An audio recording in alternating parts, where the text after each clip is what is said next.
കഴിഞ്ഞ 14 ദിവസങ്ങളിലായി ഒളിവിലായിരുന്ന പാലക്കാട് എം.എൽ.എ. രാഹുൽ മാങ്കൂട്ടത്തിൽ ഇന്നലെ തദ്ദേശ സ്വയംഭരണ സ്ഥാപനത്തിലേക്ക് നടന്ന രണ്ടാം ഘട്ട തെരഞ്ഞെടുപ്പിൽ പാലക്കാട് എത്തി വോട്ട് ചെയ്തു എന്നുള്ളത് മുഖ്യമന്ത്രി പിണറായി വിജയന്റെയും ചില കോൺഗ്രസ് നേതാക്കളുടെയും തലയിൽ വെള്ളിടിയായി വെട്ടിപ്പെയ്തിറങ്ങുന്ന കാഴ്ചയാണ് കാണാൻ കഴിഞ്ഞത്. 14 ദിവസങ്ങളിലായി സ്ത്രീപീഡന കേസുകളിൽ ആരോപണം ഉന്നയിക്കപ്പെട്ട രാഹുൽ മാങ്കൂട്ടത്തിൽ ഒളിവിൽ തന്നെയായിരുന്നു. ബംഗളൂരുവിലാണ് അദ്ദേഹം ഒളിവിൽ കഴിയുന്നത് എന്ന് പറഞ്ഞുകൊണ്ട് കേരളത്തിലെ സ്പെഷ്യൽ ഇൻവെസ്റ്റിഗേഷൻ ടീം പോലീസുകാർ രാഹുൽ മാങ്കൂട്ടത്തെ അന്വേഷിച്ച് ബംഗളൂരുവിലും കർണാടകത്തിലുമെല്ലാം നാടുനീളെ പരതി നടന്നെങ്കിലും രാഹുൽ മാങ്കൂട്ടത്തിനെ കണ്ടെത്താൻ സാധിച്ചിരുന്നില്ല. കഴിഞ്ഞ ദിവസങ്ങളിലായി കേരളത്തിലെ ബഹുമാനപ്പെട്ട ഹൈക്കോടതിയിൽ രാഹുൽ മാങ്കൂട്ടത്തിന്റെ സ്ത്രീ പീഡന കേസ് എത്തുകയും അവിടെ രാഹുൽ മാങ്കൂട്ടത്തിൽ നൽകിയ മുൻകൂർ ജാമ്യ ഹർജി ബഹുമാനപ്പെട്ട ഹൈക്കോടതി 15-ാം തീയതിയിലേക്ക് വാദം കേൾക്കുന്നതിന് വേണ്ടി മാറ്റിവെക്കുകയുണ്ടായി. എന്നാൽ ആ കേസിൽ 15-ാം തീയതി വരെ, അതായത് രാഹുൽ മാങ്കൂട്ടത്തിന്റെ കേസിൽ വാദം കേൾക്കുന്നത് വരെ രാഹുൽ മാങ്കൂട്ടത്തെ അറസ്റ്റ് ചെയ്യാൻ പാടില്ല, നോട്ട് അറസ്റ്റ് പ്രഖ്യാപിച്ചുകൊണ്ട് ബഹുമാനപ്പെട്ട ഹൈക്കോടതിയുടെ ഭാഗത്തു നിന്നും ഒരു സുവ്യക്തമായ നീക്കമുണ്ടായതോടുകൂടി ആ കേസിൽ രാഹുൽ മാങ്കൂട്ടത്തിനെ അറസ്റ്റ് ചെയ്യാൻ പോലീസിന് സാധ്യമാകാതെ വന്നു. എന്നാൽ രണ്ടാമതൊരു കേസ് കൂടി പിന്നീട് രാഹുൽ മാങ്കൂട്ടത്തിന്റെ പേരിൽ രജിസ്റ്റർ ചെയ്യപ്പെടുകയായിരുന്നു. ആ കേസിലും രാഹുൽ മാങ്കൂട്ടത്തിൽ മുൻകൂർ ജാമ്യത്തിന് വേണ്ടി തിരുവനന്തപുരം സെഷൻസ് കോടതിയിൽ ഒരു ഹർജി സമർപ്പിക്കുകയുണ്ടായി. ആ ഹർജിയിന്മേൽ രാഹുൽ മാങ്കൂട്ടത്തിന് എതിരെ നടന്നിരുന്നത് ബലാത്സംഗ കേസ്, അത് കെട്ടിച്ചമച്ചതാണെന്ന് കോടതി കണ്ടെത്തുകയും ആ കേസിൽ വിശദമായി വാദം കേൾക്കുവാൻ വേണ്ടി മാറ്റിവെക്കുകയും രാഹുൽ മാങ്കൂട്ടത്തിന്റെ മുൻകൂർ ജാമ്യ ഹർജി കോടതി പരിഗണിക്കുകയും ചെയ്തു. ആ കേസിലും രാഹുൽ മാങ്കൂട്ടത്തിനെ അറസ്റ്റ് ചെയ്യാൻ പാടില്ല, അഥവാ അറസ്റ്റ് രേഖപ്പെടുത്തുകയാണെങ്കിൽ സ്വന്തം ജാമ്യത്തിൽ അന്ന് തന്നെ വിട്ടയക്കണം എന്നുകൂടി കോടതി ഉത്തരവിടുകയായിരുന്നു. ഈ രണ്ട് കേസിലും രാഹുൽ മാങ്കൂട്ടത്തിനെ പോലീസിന് അറസ്റ്റ് ചെയ്യാനാവില്ല എന്ന കോടതിയുടെ കൃത്യമായ ഉത്തരവ് ലഭിച്ചതോടുകൂടി രാഹുൽ മാങ്കൂട്ടത്തിൽ പാലക്കാട് നടന്ന തദ്ദേശ സ്വയംഭരണ സ്ഥാപനത്തിലേക്കുള്ള രണ്ടാം ഘട്ട തെരഞ്ഞെടുപ്പിൽ വോട്ട് രേഖപ്പെടുത്തുവാൻ വേണ്ടി എത്തുകയായിരുന്നു എന്നുള്ളതാണ് മുഖ്യമന്ത്രി പിണറായി വിജയന്റെയും ചില കോൺഗ്രസ് നേതാക്കളുടെയും തലയിൽ വെള്ളിടിയായി വെട്ടി പെയ്തത്. കോൺഗ്രസിനെ സംബന്ധിച്ചിടത്തോളം രാഹുൽ മാങ്കൂട്ടത്തിനെതിരെ ഒരു സ്ത്രീ പീഡന പരാതി ഉയർന്നു വന്നപ്പോൾ തന്നെ കോൺഗ്രസിന്റെ പ്രാഥമിക അംഗത്വത്തിൽ നിന്നും രാഹുൽ മാങ്കൂട്ടത്തിനെ മാറ്റി നിർത്തുകയും കോൺഗ്രസ് നിയമസഭാ കക്ഷി മെമ്പർ എന്ന രീതിയിലും രാഹുൽ മാങ്കൂട്ടത്തെ ഒഴിവാക്കി നിർത്തുകയുമായിരുന്നു. എന്നാൽ രാഹുൽ മാങ്കൂട്ടത്തിൽ പാലക്കാടിന്റെ എം.എൽ.എ. ആയി തുടരുന്നോ വേണ്ടയോ എന്നുള്ളത് രാഹുൽ തീരുമാനിക്കണം എന്നാണ് കോൺഗ്രസിന്റെ മുതിർന്ന നേതാക്കൾ എല്ലാവരും പറഞ്ഞത്. ഇതിനിടയിലാണ് രാഹുൽ മാങ്കൂട്ടത്തിനെതിരെ രണ്ടാമതൊരു കൂടി ഒരു പരാതി, സ്ത്രീപീഡന പരാതി രാഹുൽ മാങ്കൂട്ടത്തിനെതിരെ KPCC പ്രസിഡന്റ് സണ്ണി ജോസഫിന് കിട്ടുന്നത്. ഈ പരാതി കെട്ടിച്ചമച്ചത് തന്നെയാണ് എന്നാണ് KPCC പ്രസിഡന്റായ സണ്ണി ജോസഫ് പറഞ്ഞത്. എന്നാൽ ഇത്തരം ഒരു പരാതി കിട്ടിയ സാഹചര്യത്തിൽ സണ്ണി ജോസഫ് അത് DGPക്ക് കൈമാറുകയായിരുന്നു. അങ്ങനെയാണ് രാഹുൽ മാങ്കൂട്ടത്തിനെതിരെ രണ്ടാമതൊരു പീഡന കേസ് കൂടി രജിസ്റ്റർ ചെയ്യപ്പെടുന്നത്.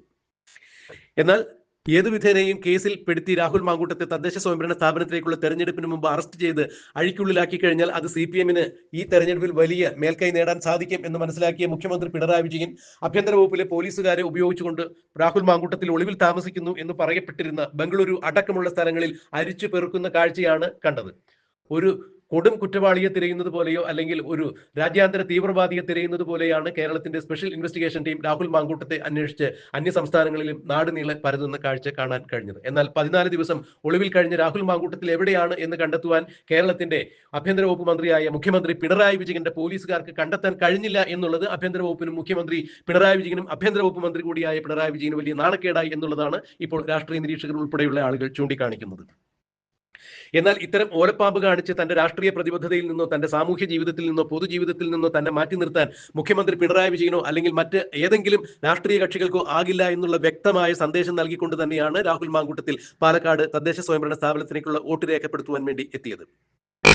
രാഹുൽ മാങ്കൂട്ടത്തിൽ ബംഗളൂരുവിൽ നിന്നും കോയമ്പത്തൂരിലേക്കും കോയമ്പത്തൂരിൽ നിന്ന് വാളയാർ വഴി പാലക്കാടേക്കുമാണ് എത്തിയത് എന്നാണ് ഇപ്പോൾ അറിയാൻ കഴിയുന്നത്. വാളയാറിൽ അദ്ദേഹം ഒരു സുഹൃത്തിന്റെ വീട്ടിലെത്തി. അവിടെ നിന്നും അദ്ദേഹം തന്റെ അഭിഭാഷകനായ രാജീവുമായി ബന്ധപ്പെട്ട് രാജീവിന്റെ നിർദ്ദേശപ്രകാരം തന്നെയാണ് രാഹുൽ മാങ്കൂട്ടത്തിൽ പാലക്കാട് ബൂത്തിലേക്ക് വോട്ട് ചെയ്യുവാൻ വേണ്ടി എത്തിയത് എന്നുള്ളതാണ് മനസ്സിലാക്കാൻ കഴിയുന്നത്. രാഹുൽ മാങ്കൂട്ടത്തിൽ പാലക്കാടേക്ക് വോട്ട് ചെയ്യാൻ എത്തിയതിന്റെ മാസ്റ്റർ ബ്രെയിൻ അദ്ദേഹത്തിന്റെ അഭിഭാഷകനായ രാജീവ് തന്നെയാണ് എന്നുള്ളതാണ് മനസ്സിലാക്കാൻ കഴിയുന്നത്.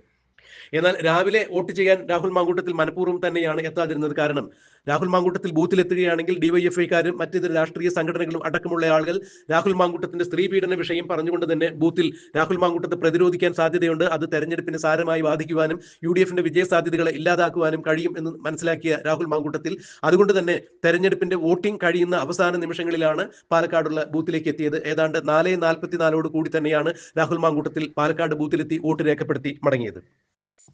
എന്നാൽ മുഖ്യമന്ത്രി പിണറായി വിജയൻ യാത്ര ചെയ്യുമ്പോൾ അദ്ദേഹത്തിന് അകമ്പടിയായി 48 കാറുകൾ ചീറിപ്പാഞ്ഞ് അദ്ദേഹത്തെ അനുധാവനം ചെയ്യുന്നത് പോലെയായിരുന്നു. രാഹുൽ മാങ്കൂട്ടത്തിൽ വോട്ട് രേഖപ്പെടുത്തിയതിനു ശേഷം അദ്ദേഹം പുറത്തിറങ്ങിയപ്പോൾ അദ്ദേഹത്തിന്റെ MLA കാറിനെ എസ്കോർട്ട് ചെയ്തുകൊണ്ട് മാധ്യമങ്ങളുടെ ഒരു പട തന്നെ ഉണ്ടായിരുന്നു. പിണറായി വിജയന്റെ എസ്കോർട്ട് പോകുന്നത് 48 കാറാണ് എന്നുണ്ടെങ്കിൽ രാഹുൽ മാങ്കൂട്ടത്തിന് അതിലധികമായ മാധ്യമങ്ങളുടെ കാറുകളാണ് പിന്തുടർന്നത്. പിന്നീട് അദ്ദേഹം അവിടെ അടുത്തുള്ള ഒരു ചായക്കടയിൽ നിന്നും ഒരു ചായ കുടിക്കുവാൻ വേണ്ടി ഇറങ്ങിയപ്പോൾ മാധ്യമങ്ങൾ എല്ലാവരും അദ്ദേഹത്തിന് ചായ കുടിക്കാൻ പോലും സാധിക്കാത്ത വിധത്തിൽ അദ്ദേഹം വായി തുറന്നാൽ മീഡിയകളുടെ മൈക്ക് അദ്ദേഹത്തിന്റെ വായിലാകപ്പെടും എന്നുള്ള മട്ടിൽ തന്നെയാണ് മാധ്യമങ്ങൾ അദ്ദേഹത്തോട് അത്ര ക്രൂരമായി തന്നെയാണ് പെരുമാറിയത്. എന്നാൽ അവയോടെല്ലാം അദ്ദേഹം യാതൊരു തരത്തിലുള്ള നീരസവും കാണിച്ചില്ല എന്നുണ്ടെങ്കിൽ നിസ്സഹരണഭാവത്തോട് തന്നെയാണ് അദ്ദേഹം അവരോട് ചില കാര്യങ്ങൾ പറഞ്ഞത്. ഒന്നോ രണ്ടോ വാക്കിൽ മാത്രമാണ് അദ്ദേഹം മറുപടി ഒതുക്കിയത്. മാധ്യമങ്ങൾ കുത്തി നിരവധി ചോദ്യങ്ങൾ ചോദിക്കുന്നുണ്ടായിരുന്നു. എവിടെയായിരുന്നു ഒളിവിൽ പോയത്? MLA-ക്ക് ചേർന്നതാണോ? സ്ത്രീപീഡന വിഷയത്തിൽ ഇനി എന്തായിരിക്കും പാർട്ടിയുടെ സമീപനം? പാർട്ടി പുറത്താക്കിയതല്ലേ? എന്നിങ്ങനെയുള്ള നിരവധി ചോദ്യങ്ങൾ മാധ്യമങ്ങൾ പലപ്പോഴും പല കുറി മാറ്റിയും മറിച്ചും ചോദിച്ചപ്പോഴെല്ലാം രാഹുൽ മാങ്കൂട്ടത്തിൽ ചായ ഊതി കുടിച്ചുകൊണ്ട് തന്നെ ഇരിക്കുകയായിരുന്നു. ഒരു പരിപ്പുവടയും അദ്ദേഹം കഴിക്കുന്നുണ്ടായിരുന്നു. എന്നാൽ അതിനിടയിൽ രണ്ട് വാക്ക് അദ്ദേഹം പറഞ്ഞു. ഈ കേസ്, അതായത് എന്റെ പേരിലുള്ള സ്ത്രീപീഡന കേസ് കോടതിയിൽ നിലനിൽക്കുന്ന കേസായതിന്റെ പേരിൽ എനിക്ക് പറയാനുള്ളത് ഞാൻ കോടതിയിൽ പറയും, നിങ്ങളോടല്ല, കോടതിയിൽ ഞാൻ പറഞ്ഞോളാം എന്ന് മാത്രമാണ് രാഹുൽ മാങ്കൂട്ടത്തിൽ പറഞ്ഞത്. ഇതും അദ്ദേഹത്തിന്റെ അഭിഭാഷകൻ പറഞ്ഞു കൊടുത്തതിന്റെ അതേ രീതിയിൽ തന്നെയാണ് എന്ന് വേണം മനസ്സിലാക്കാൻ. കാരണം കൂടുതൽ എന്തെങ്കിലും പറഞ്ഞ് പ്രകോപനപരമായ രീതിയിൽ അത് മാധ്യമങ്ങളിലൂടെ വന്നു കഴിഞ്ഞാൽ രാഹുൽ മാങ്കൂട്ടത്തിന്റെ കേസിനെ അത് സാരമായി ബാധിക്കും എന്ന് അദ്ദേഹത്തിന്റെ അഭിഭാഷകൻ പറഞ്ഞു കൊടുത്തിട്ടുണ്ടാകാം. അതെന്ത് തന്നെയായാലും പിന്നീട് അദ്ദേഹം ആലുവയിലേക്ക് ഉള്ള വീട്ടിൽ പോയി തന്റെ അമ്മയും ബന്ധുക്കളെയും കാണുവാൻ വേണ്ടി പോയി എന്നാണ് പറയുന്നത്. എന്നാൽ ഇന്നലെ രാഹുൽ ആലുവയിൽ എത്തിയിട്ടില്ല എന്നുകൂടി അറിയാൻ സാധിക്കുന്നു. പാലക്കാട് രാഹുൽ മാങ്കൂട്ടത്തിൽ താമസിച്ചിരുന്ന ഫ്ളാറ്റിൽ നിരവധി തവണ പോലീസുകാർ തെളിവെടുപ്പിന്റെയും, അതായത് സ്ത്രീപീഡന കേസിന്റെ പശ്ചാത്തലത്തിൽ തെളിവെടുപ്പിന്റെ കാര്യം ചൂണ്ടിക്കാണിച്ചുകൊണ്ട് പലപ്പോഴും പോലീസ് ഫ്ളാറ്റിൽ കയറി ഇറങ്ങിയതിനാൽ ഫ്ളാറ്റിൽ താമസിക്കുന്ന മറ്റ് അന്തേവാസികൾക്ക് അത് അസൗകര്യമായതിന്റെ പേരിൽ അവിടെയുള്ള റെസിഡൻസ് അസോസിയേഷൻ ഫ്ളാറ്റ് ഒഴിയണമെന്ന് രാഹുൽ മാങ്കൂട്ടത്തിനോട് അഭ്യർത്ഥിക്കുകയും അതിനുശേഷം രാഹുൽ മാങ്കൂട്ടത്തിൽ ഫ്ളാറ്റിലേക്ക് എത്തിയിട്ടില്ല, അദ്ദേഹം ഫ്ളാറ്റ് ഒഴിയുന്നു എന്ന് തന്നെയാണ് മനസ്സിലാക്കാൻ കഴിയുന്നത്. അതെന്ത് തന്നെയായാലും രാഹുൽ മാങ്കൂട്ടത്തിൽ 14 ദിവസം ഒളിവിൽ കഴിഞ്ഞതിന് ശേഷം ഒരു വെള്ളിടി പോലെ തന്നെ പാലക്കാട് തെരഞ്ഞെടുപ്പിൽ വോട്ട് രേഖപ്പെടുത്തുവാൻ വേണ്ടി എത്തുമ്പോൾ അത് അക്ഷരാർത്ഥത്തിൽ പിണറായി വിജയനെയും കോൺഗ്രസിലെ ചില സമുന്നതരായ നേതാക്കളെയും ഞെട്ടിക്കുന്നത് തന്നെയായിരുന്നു. പിന്നീട് കെ മുരളീധരൻ അടക്കമുള്ള ആളുകൾ മാധ്യമങ്ങളുടെ ചോദ്യത്തിന് മറുപടിയായി ഇങ്ങനെ പറയുന്നതാണ് കണ്ടത്. രാഹുൽ മാങ്കൂട്ടത്തെ സംബന്ധിച്ചിടത്തോളം അദ്ദേഹം ഇപ്പോൾ കോൺഗ്രസില്ല, ഞങ്ങൾ പുറത്താക്കിയ ഒരാൾ വോട്ട് ചെയ്യാൻ വരുന്നോ ഇല്ലയോ എന്നുള്ളത് ഞങ്ങളുടെ വിഷയമല്ല എന്നാണ് പറയുന്നത്. എന്നാൽ രാഹുൽ മാങ്കൂട്ടത്തിൽ പാലക്കാട് എത്തിയതിനെ കൂക്കിവിളികളോടുകൂടി തന്നെയാണ് DYFI നേതൃത്വം അദ്ദേഹത്തെ സ്വീകരിച്ചത്. അദ്ദേഹത്തിന്റെ കാറിന് മുകളിൽ, MLA കാറിലാണ് അദ്ദേഹം എത്തിയത്, കാറിന് മുകളിൽ കോഴിയുടെ പടം വയ്ക്കുവാനെല്ലാം ഒരു ശ്രമം നടത്തുകയുണ്ടായി. എന്നാൽ പോലീസ് അതിസാഹസികമായി തന്നെയാണ് രാഹുൽ മാങ്കൂട്ടത്തിന് സുരക്ഷയൊരുക്കി അദ്ദേഹത്തെ ഈ പ്രതിരോധക്കാരിൽ നിന്നും രക്ഷപ്പെടുത്തി വിടുന്ന കാഴ്ച നാം കണ്ടത്. രാഹുൽ മാങ്കൂട്ടത്തിന് സ്ത്രീപീഡകൻ എന്ന് കൂക്കി വിളിക്കുന്ന DYFIക്കാർ ഒരു നിമിഷം പോലും അവരുടെ പാർട്ടിക്കകത്തുള്ള സ്ത്രീപീഡകന്മാരായ നേതാക്കളെ കുറിച്ചോ അല്ലെങ്കിൽ അവരുടെ പാർട്ടിക്കകത്തുള്ള സ്ത്രീപീഡകന്മാരായ മന്ത്രിമാരെ കുറിച്ചോ MLA-മാരെ കുറിച്ചോ എന്തുകൊണ്ട് ചിന്തിക്കുന്നില്ല എന്ന് തന്നെയാണ് യൂത്ത് കോൺഗ്രസ്സുകാരും രാഹുൽ മാങ്കൂട്ടത്തിന് പ്രതിരോധം ഏർപ്പെടുത്തിക്കൊണ്ട് അവിടെ നിന്നും വിളിച്ചു പറഞ്ഞത്. രാഹുൽ മാങ്കൂട്ടത്തിന് യൂത്ത് കോൺഗ്രസ് ഉൾപ്പെടെയുള്ള പ്രവർത്തകർ ബൊക്കെ നൽകിയാണ് പോളിംഗ് സ്റ്റേഷനിൽ സ്വീകരിച്ചത്. എന്തായാലും രാഹുൽ മാങ്കൂട്ടത്തിൽ ഇനി എന്ത് തരത്തിലുള്ള നടപടിക്രമങ്ങളുമായി മുന്നോട്ട് പോകും, പാർട്ടി ഏത് രീതിയിൽ രാഹുലിന്റെ ഈ വരവിനെ കണക്കിലെടുക്കും, പിണറായി വിജയൻ ഇനി എന്ത് നിയമ നടപടികളാണ് രാഹുൽ മാങ്കൂട്ടത്തിനെതിരെ കൈക്കൊള്ളാൻ പോവുക എന്നുള്ള വിവരങ്ങളെല്ലാം നമുക്ക് വഴിയെ മനസ്സിലാക്കാം, കണ്ടറിയാം, കാത്തിരിക്കാം.